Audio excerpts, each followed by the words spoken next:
our motto, let learning be a joy and teaching a pleasure. Here we are, the remote teaching and learning process to bridge the gap. Happy learning. Hello students, आज हम लोग लेखन कौशल का प्रथम topic पत्र लेखन का अध्ययन करेंगे। पत्र लेखन एक कला है। यह देश दुनिया से बात करने का एक माध्यम होता है। इससे व्यक्ति अपनी अनुभूति को व्यक्त करता है। एक समय था जब पत्र समाचार आदान प्रदान करने का एकमात्र साधन था, लेकिन आज लोग दूरध्वनि, भ्रमण ध्वनि, वीडियो कॉलिंग और ईमेल का प्रयोग करने लगे हैं। पत्र लेखन अब परीक्षाओं तथा सरकारी कामकाज तक ही सीमित हो गया है। पत्र लेखन के दो भाग होते हैं। पहला औपचारिक पत्र, दूसरा अनौपचारिक पत्र। औपचारिक पत्र वह पत्र जो पारिवारिक पत्र को छोड़कर होते हैं, जैसे व्यावसायिक पत्र, कार्यालयीन पत्र तथा आवेदन पत्र। अनौपचारिक पत्र, इसे हम पारिवारिक पत्र भी कह सकते हैं।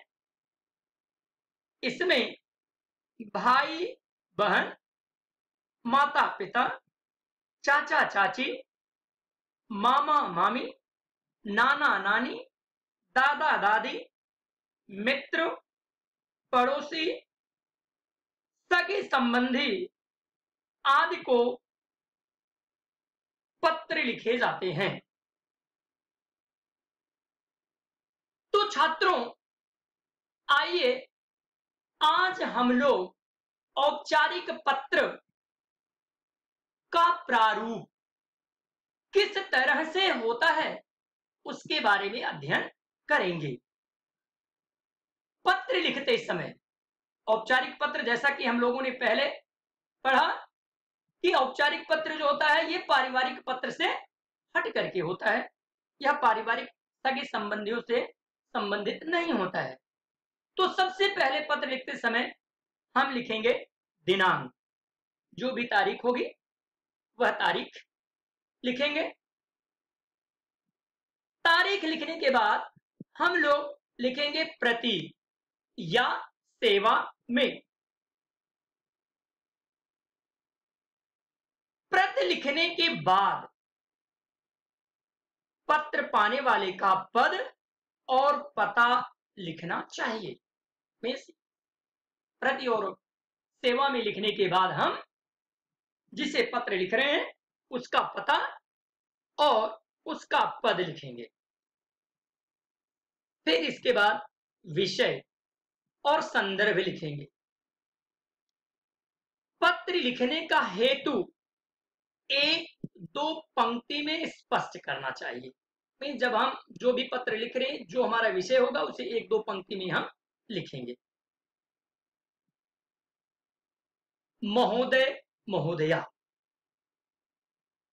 पत्र प्राप्त करने वाले के प्रति सम्मान प्रकट करने के लिए उसे महोदय महोदया या माननीय माननीय मान्यवर आदि का प्रयोग करना चाहिए। विषय विवेचन में संबोधन के बाद हम इसके बाद विषय विवेचन करेंगे। विषय के अनुसार 2 से 3 परिच्छेद में अपना आशय प्रकट करना चाहिए। भाषा में भी औपचारिकता होनी चाहिए। मीन्स जब हम पत्र लिखेंगे इसे कम से कम 2 पैराग्राफ में और वह बहुत सरल भाषा में होनी चाहिए, जिसे हम पत्र लिख रहे हैं वह आसानी से समझ सके। पत्र की समाप्ति पर हम लिखेंगे भवदीय भवदीया। पत्र को समाप्त करते समय भवदीय, यदि कोई मेल है तो भवदीय लिखेगा और फीमेल है तो भवदीया लिखेंगे।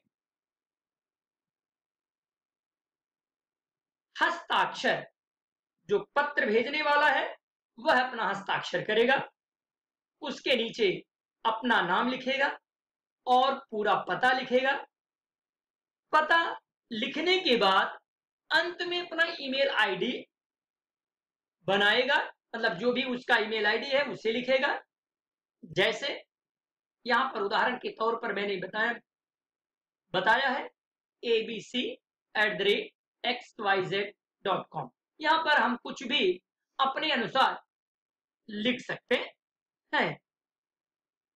तो छात्रों, इस प्रारूप को सही तरीके से यदि हम परीक्षा में लिख देते हैं, मीन्स इसे पत्र के रूप में परिणत कर देते हैं, तो हमें परीक्षा में अच्छे अंक मिल जाते हैं।